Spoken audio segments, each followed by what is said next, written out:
The story of Lazarus' resurrection in John 11 was only recorded in this book by John. It's nowhere else in the gospel.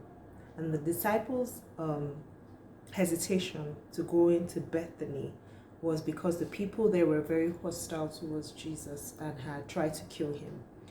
But Jesus knew that it wasn't yet his time, and besides, he wasn't, going to let a bunch of hostile people keep him from his true assignment there, which was regarding Lazarus, raising him from the dead. Now, I found it very comforting that even though Bethany was a hostile place to him, he had dear friends who he cared about and who he loved and who were the reason why he went to where he went to, in spite of all the dangers and how his disciples were trying to let him not go there.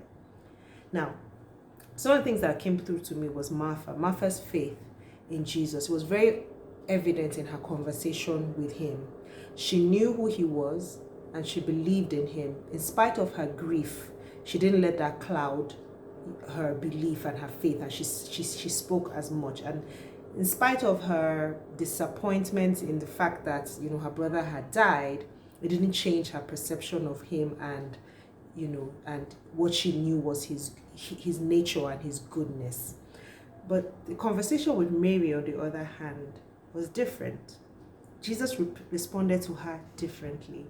Now, Mary appeared to be perhaps the more emotional of the two. And remember, she was the one who was sat at his feet. She was the one who anointed him, who will find out would anoint him. So I believe there was a special relationship there. And after she expressed herself to Jesus, he wept. Now, this shows me his heart towards not just her, like her family and the whole situation, because he truly, remember I said it a couple of days, that Jesus really just meets us where we are.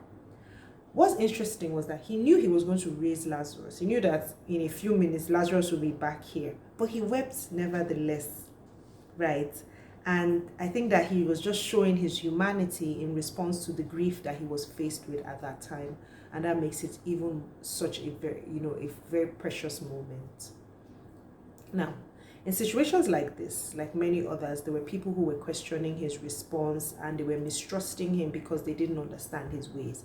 For example, the ones that were saying, oh, if he could raise the dead and if he could open blind eyes, because I don't think maybe they hadn't seen him raise the dead, because I saw that wasn't an example.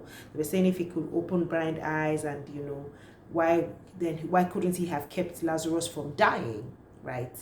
And this struck me. And I wondered that if I were in that situation, would I have thought the same thing? Because this was a man who was going around doing miraculous things. And then he comes and I see, just imagine walking into the scene and seeing him crying. It's almost like to say, oh, so everything that he did, he couldn't have done that. But I probably would have, I thought about it and I said I probably would have thought it, but I wouldn't have said it out loud. But nevertheless, it was a learning moment for me.